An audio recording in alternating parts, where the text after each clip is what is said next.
I wore white to my granddaughter's wedding last Saturday, and the entire family stopped talking to me. My daughter hasn't returned my calls in 5 days. My son-in-law sent me a text message that made me cry for 2 hours straight. And half the people at that wedding posted about me on social media, calling me selfish and attention-seeking and the worst grandmother in the world. But here's what none of them know. Here's what I haven't told a single soul until this very moment. My granddaughter Maya begged me to wear white. She called me 3 weeks before the wedding, sobbing so hard I could barely understand her. And she said, "Grammy, please, I need you to do something for me that's going to seem crazy, but please just trust me and wear a white dress to my wedding." And I said, "Absolutely not, sweetheart. That's your day." And she said, "Grammy, please, it's the only thing I'm asking you for, and I love you and I need you to trust me, even if you don't understand why." And because I would walk through fire for that girl, because she's been my whole world since the day she was born 26 years ago, because I raised her more than my own daughter did, if I'm being honest, I said yes, without knowing why, without understanding what I was agreeing to, without realizing that saying yes would make me the villain in everyone's story, except the one person whose story actually mattered. My name is Dorothy Ellen Fitzgerald. I'm 74 years old. I've been widowed for 8 years now since my Richard passed from a heart attack while mowing the lawn on a Sunday afternoon in July. And for most of my life, I've been what people call a good woman, a kind woman, the type of grandmother who shows up to every recital and every graduation and every milestone with a camera and a gift and tears in my eyes. I've never caused drama, never sought attention, never done a single thing to make anyone question my character or my intentions. Which is why what happened at Maya's wedding has shocked everyone who knows me, has made them wonder if I've lost my mind or developed some kind of late-life crisis, or simply stopped caring about anyone's feelings but my own. But let me take you back to the beginning, back to when Maya was born, back to the moment my daughter Jennifer brought her home from the hospital, wrapped in a pink blanket with the tiniest perfect face I'd ever seen. And I held her and I felt my heart expand in a way I didn't know was possible. Even though I'd already raised 3 children of my own, there was something about this child, something special, something that made me understand why people say grandchildren are different, why they say you can love them in a way that's somehow both fiercer and gentler than the love you had for your own children. Jennifer was young when she had Maya, only 22, fresh out of college and working 60 hours a week at a marketing firm trying to prove herself. And Maya's father, Derek, was even busier, a resident at the hospital doing those brutal shifts where he'd be gone for 36 hours at a time. So I stepped in. I became the constant presence in Maya's life. I was the one who did the 3 a.m. feedings when Jennifer was too exhausted. I was the one who walked her to her first day of kindergarten. I was the one who taught her how to ride a bike and to bake chocolate chip cookies and to stand up for herself when the mean girls at school tried to break her spirit. Maya and I had a bond that went beyond typical grandmother-grandchild relationships. We were confidants. We were best friends. She told me things she didn't tell her mother. She came to me with her heartbreaks and her dreams and her fears, and I gave her all the wisdom I'd accumulated over 7 decades of living, all the love I had stored up inside me that had been waiting for someone exactly like her to receive it. And watching her grow from that tiny pink bundle into a brilliant, compassionate, beautiful young woman was the greatest privilege of my entire life. When Maya met Christopher 2 years ago, I knew immediately that he was special. I saw the way her eyes lit up when she talked about him, the way she smiled at her phone when he texted, the way she seemed to bloom into an even fuller version of herself when he was around.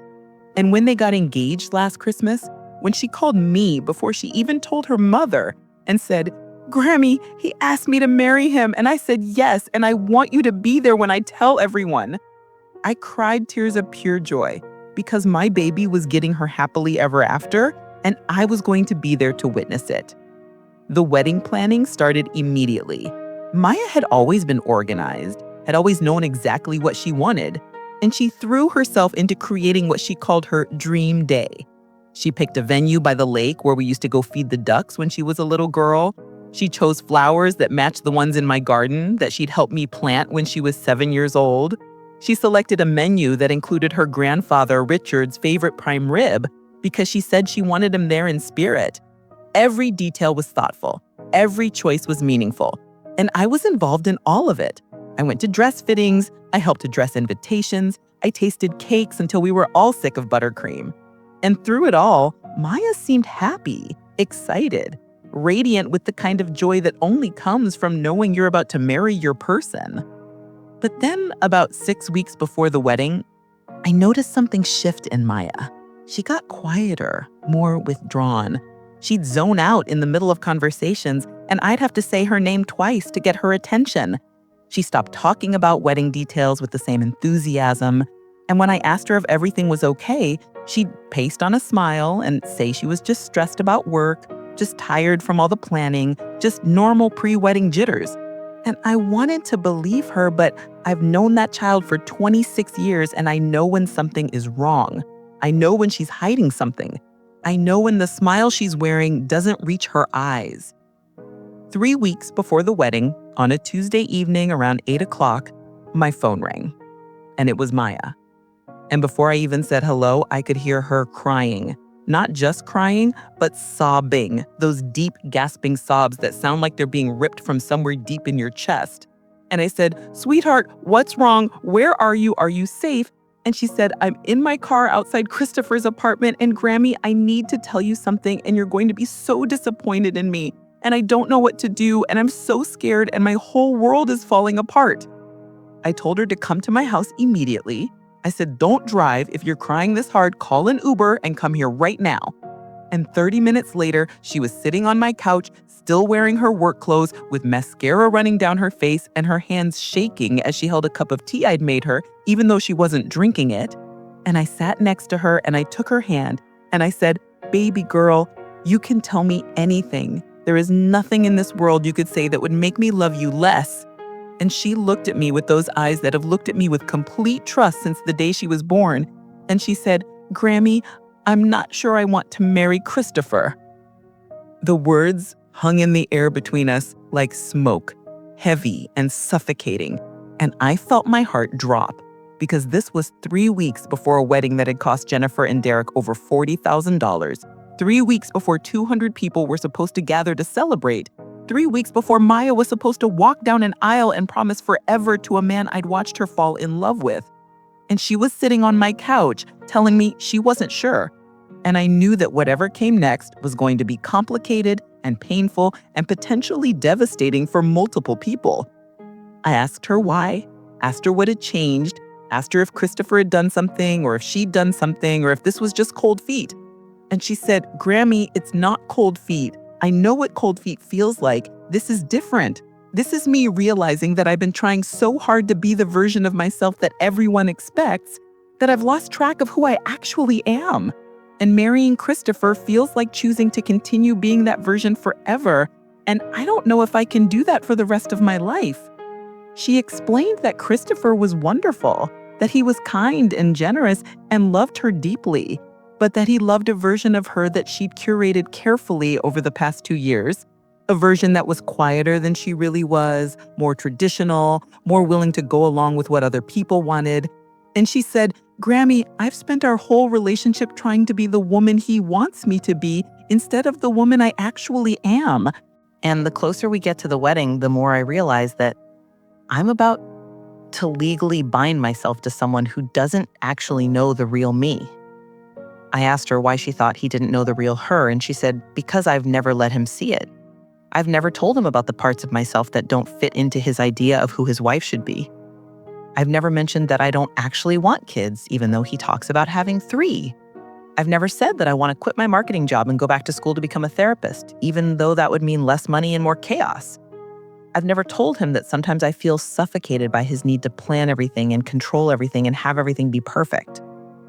And she started crying again and said, "Grammy, I'm 26 years old and I'm about to make the biggest decision of my life, and I'm terrified that I'm making it for all the wrong reasons." I held her while she cried, and I felt my own heart breaking because I understood exactly what she was saying. I'd been 22 when I married Richard, and while I'd loved him deeply and never regretted our marriage, I'd also spent years molding myself into the wife he needed instead of being fully myself. I'd swallowed my own dreams and opinions and desires to keep the peace, to be a good wife. And it had worked because Richard was a good man and we'd built a good life. But there had always been parts of me that existed only in the privacy of my own mind, parts I'd never shared with anyone except Maya. I asked her the question that I knew had to be asked, the question that might determine everything. I said, "Sweetheart, do you love him?" And she was quiet for a long time, and then she said, "I love who I am when I'm trying to make him happy, but I don't think I love who I actually am when I'm with him, if that makes any sense." And it made perfect sense. It made terrible, heartbreaking, perfect sense. And I knew in that moment that she shouldn't marry him, that 3 weeks before the wedding or 3 days before or 3 hours before, it didn't matter. She shouldn't marry someone when she felt that way. But then she said the thing that changed everything. She said, "Grammy, I can't call it off. I can't do that to everyone. My parents have spent so much money and everyone has flights and hotel rooms and time off work, and my mom has been planning this for months and she's so excited and everyone is so happy. And I can't be the person who ruins everything. I can't be that selfish." And I realized that my granddaughter was about to marry someone she didn't truly love because she was too kind, too considerate, too worried about other people's feelings to prioritize her own. I told her that she absolutely could call it off, that no amount of money or planning or other people's expectations was worth spending the rest of her life in a marriage that felt like a cage. I told her that the people who really loved her would understand, that Christopher deserved to know the truth, that she deserved to be honest, even if honesty was hard. And she nodded and said, "You're right, Grammy, you're absolutely right." And I thought that was it. I thought she was going to go home and have the hard conversation and we'd all deal with the fallout together as a family. But then she looked at me with this expression that was part desperation and part something else, something almost calculating. And she said, "Grammy, what if there was a way to call it off without it being my fault?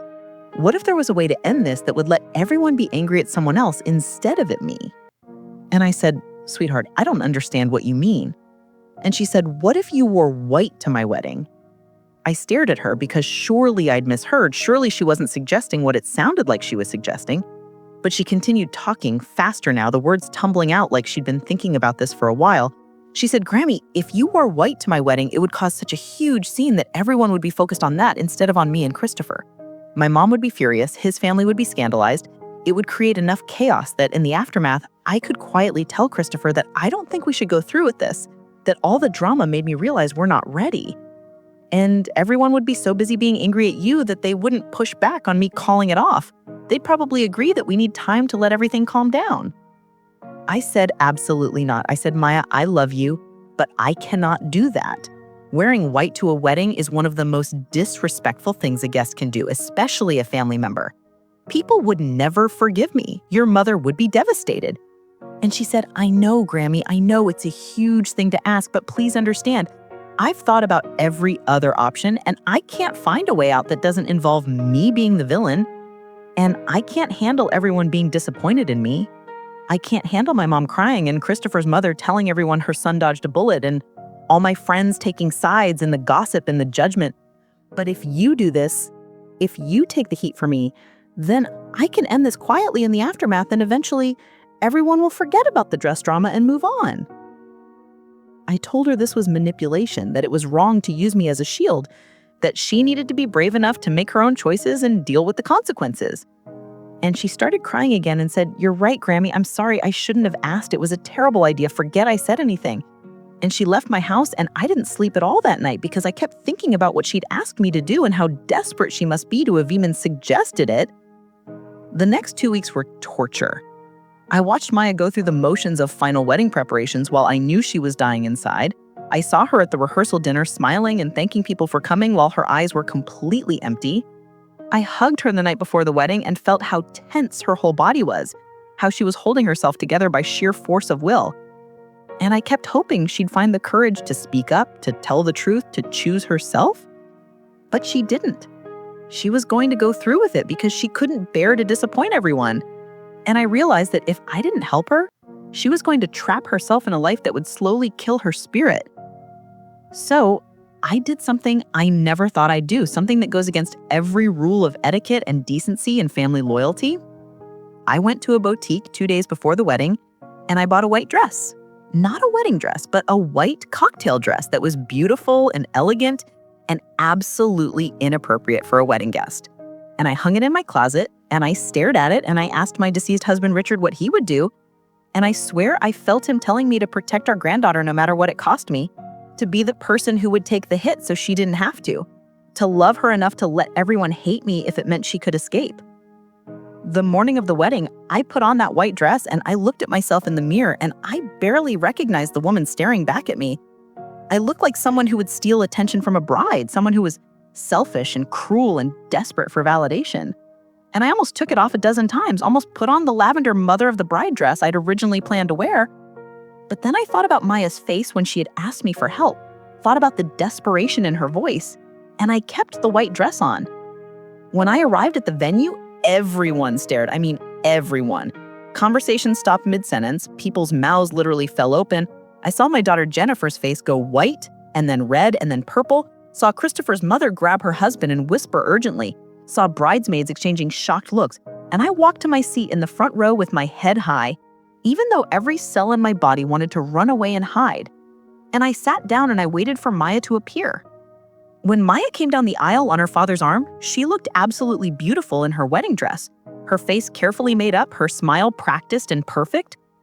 And when she got close enough to see me sitting there in white, I saw her eyes widen slightly, and then I saw something else. I saw relief. I saw gratitude. I saw her shoulders relax just a tiny bit because she knew I'd done what she asked, that I'd thrown myself on the grenade for her, and she gave me the smallest nod. So small that no one else would have caught it, but I saw it. And I knew I'd made the right choice, even though it was going to cost me everything. The ceremony proceeded, but the energy was completely off. Everyone kept glancing at me, whispering, taking photos, and I could feel the anger radiating from my daughter, who was sitting 2 seats away from me, refusing to make eye contact. Could feel the judgment from every direction. Could feel myself becoming the story of this wedding instead of the love between the bride and groom, which was exactly what Maya had wanted. She wanted the focus off of her and Christopher's relationship and onto something else. Anything else. About halfway through the ceremony, right when the officiant asked if anyone had any objections, Maya did something I didn't expect, something we hadn't planned. She stopped the ceremony and she said, "Actually, I have something I need to say." And the entire venue went silent. You could have heard a pin drop. And she said, "I'm sorry, but I can't do this. I can't marry you, Christopher." And everyone gasped, and Christopher's face went from confused to hurt to angry in about 3 seconds. And Maya said, "You're a wonderful person, and you deserve someone who loves you completely. But I'm not that person. I've been pretending to be someone I'm not for 2 years, and I can't do it anymore. And I'm so sorry for the timing and the money and the planning, but I have to be honest, even though it's hard. Even though everyone's gonna hate me, I have to choose myself." The venue erupted in chaos. People were crying and shouting, and Christopher walked off the altar looking devastated, and Jennifer ran up to Maya, trying to get her to reconsider. And in all the confusion, I stood up and I walked toward the exit because I'd done what I came to do. I'd given Maya the distraction she needed to find her courage. But then Maya called out, "Grammy, wait!" And I turned around, and she was there, still in her wedding dress, makeup running down her face. And she threw her arms around me and she whispered, "Thank you, thank you, thank you. You gave me the permission I needed to save myself." And then she did something else I didn't expect. She turned to everyone who was still there, watching this disaster unfold, and she said, "I need you all to know something. My grandma didn't wear white to steal attention or because she's selfish or because she wanted to ruin my wedding. She wore white because I asked her to. I begged her to. Because I needed someone to create enough distraction that I could find the courage to be honest. And she loved me enough to let all of you hate her if it meant I could escape a marriage that would have destroyed me. So before you post about her on social media or call her names or cut her out of your lives, know that she did this for me, not to me. And she's the bravest woman I know." The room was silent again, but this time it was a different kind of silence. It was the silence of people realizing they'd completely misunderstood the situation, that the villain they'd created in their minds was actually the hero of the story. And I saw Jennifer's face crumple as she realized what I'd sacrificed. Saw some of the guests looking ashamed. Saw Christopher's mother still glaring because she didn't care about the explanation. She just cared that her son had been humiliated. And Maya held my hand and said, "Let's get out of here." And we walked out of that venue together, grandmother and granddaughter. Both of us in white, both of us free. The aftermath was brutal in some ways. Jennifer didn't speak to me for 3 days, and when she finally called, she apologized through tears and said she couldn't believe I'd been willing to do that for Maya, that she wished she'd been the kind of mother whom Maya felt she could come to with the truth. And we had a long overdue conversation about family dynamics and expectations and the pressure we put on young women to be perfect all the time. Christopher sent Maya a text saying he wished she'd told him the truth sooner, but he hoped she'd find happiness, which was more gracious than he had to be considering. And his family never spoke to any of us again, which honestly was fine because they'd always been a bit rigid anyway. Some of the wedding guests apologized to me, some never mentioned it again and just pretended nothing had happened, and some still think I'm a terrible person who orchestrated the whole thing for attention. There are Facebook posts calling me toxic and narcissistic and a manipulative grandmother. There are people who've cut me out of their lives entirely. And I don't care. I genuinely don't care because Maya is safe. She's free. She moved into a small apartment by herself, and she's enrolled in graduate school to become a therapist like she always wanted.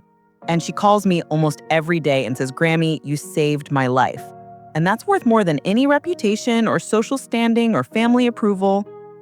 The story went viral in a weird way. Someone at the wedding posted about the grandmother who wore white, and then the bride canceled the wedding. And then it came out that the grandmother did it on purpose to help the bride escape.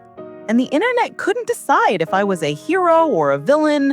There were think pieces and debates and people using our story as an example of toxic family dynamics or beautiful family loyalty, depending on their perspective.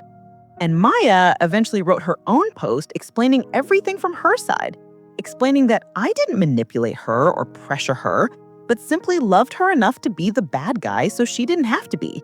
And that post got shared thousands of times, and suddenly I was getting messages from strangers thanking me for showing what real love looks like, for demonstrating that sometimes protecting someone means being willing to be misunderstood, for proving that grandmother love can be just as fierce and sacrificial as mother love.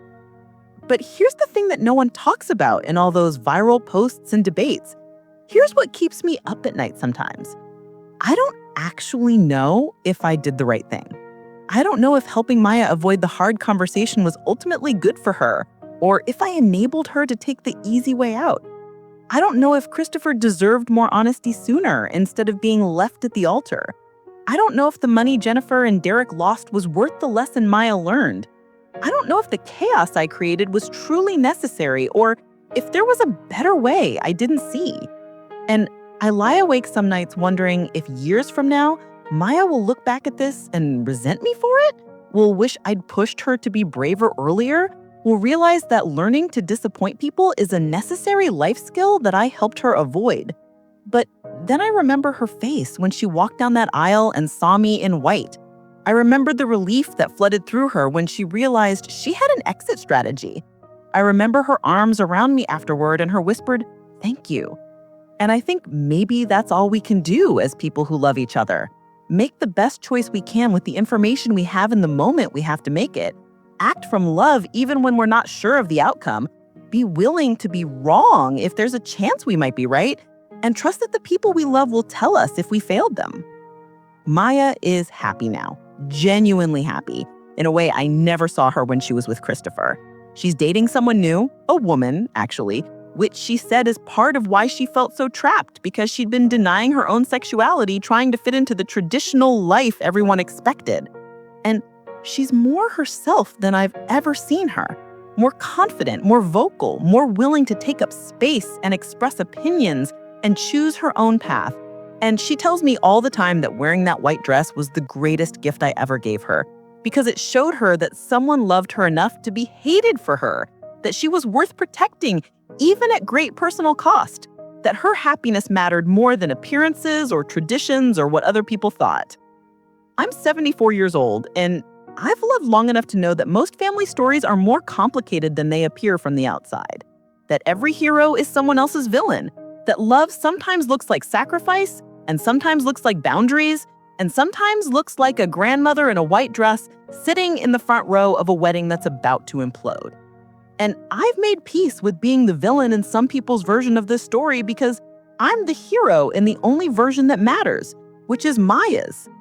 So yes, I wore white to my granddaughter's wedding, and yes, she thanked me for it. And yes, I'd do it again in a heartbeat, because that's what you do when you love someone the way I love Maya. You show up for them even when showing up makes you look terrible. You sacrifice your own image to protect theirs. You become the lightning rod for everyone's anger so they can quietly escape to safety. And you trust that the people who matter will eventually understand, even if the people who don't matter never do. And to anyone out there who's ever been in a situation where they had to choose between being liked and being helpful, between maintaining their reputation and protecting someone they love, between following the rules and doing what felt right in their bones, even if they couldn't fully defend it logically, I hope my story gives you permission to choose love over likability, to choose protection over perception, to choose the person who needs you over the people who judge you. Because at the end of the day, the only thing that really matters is whether the people we love feel safe enough to be themselves, brave enough to choose their own paths, and certain enough of our love to ask us for help, even when the help they need might cost us everything. That's my story. That's my truth. That's why I wore white to my granddaughter's wedding and why I do it again in a heartbeat. Because that's what you do when you love someone the way I love Maya. You show up for them even when showing up makes you look terrible. You sacrifice your own image to protect theirs. You become the lightning rod for everyone's anger so they can quietly escape to safety. And you trust that the people who matter will eventually understand, even if the people who don't matter never do.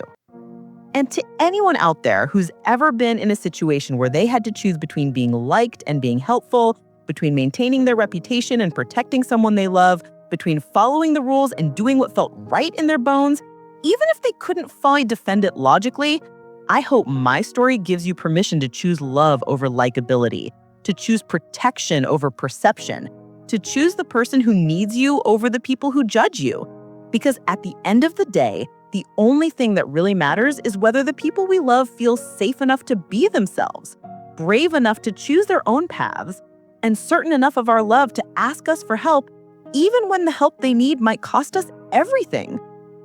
That's my story. That's my truth. That's why I wore white to my granddaughter's wedding and why I do it again in a heartbeat. Because that's what you do when you love someone the way I love Maya. You show up for them even when showing up makes you look terrible. You sacrifice your own image to protect theirs, and you become the lightning rod for everyone's anger so they can quietly escape to safety. And you trust that the people who matter will eventually understand, even if the people who don't matter never do. And to anyone out there who's ever been in a situation where they had to choose between being liked and being helpful, between maintaining their reputation and protecting someone they love, between following the rules and doing what felt right in their bones, even if they couldn't fully defend it logically, I hope my story gives you permission to choose love over likability, to choose protection over perception, to choose the person who needs you over the people who judge you. Because at the end of the day, the only thing that really matters is whether the people we love feel safe enough to be themselves, brave enough to choose their own paths, and certain enough of our love to ask us for help, even when the help they need might cost us everything. That's my story. That's my truth. That's why I wore white to my granddaughter's wedding and why I do it again. And if you're still listening, if you've stayed with me through this entire messy, complicated, beautiful, painful story, then thank you. Thank you for hearing me. Thank you for understanding that sometimes love looks nothing like what we expect it to look like. Thank you for being willing to sit with the complexity of a situation that has no clear right or wrong answer, just choices made from love and consequences accepted with grace. Thank you for listening to my story. If this moved you or made you think, please leave a comment below telling me whether you think I did the right thing or if you would have handled it differently. Have you ever had to sacrifice your reputation to help someone you love? Have you ever been the person everyone blamed to protect someone else? Please like this video, subscribe to the channel for more real stories about family, love, and the impossible choices we sometimes have to make. And share this with someone who needs to know that being a good person sometimes means being willing to be seen as a bad person.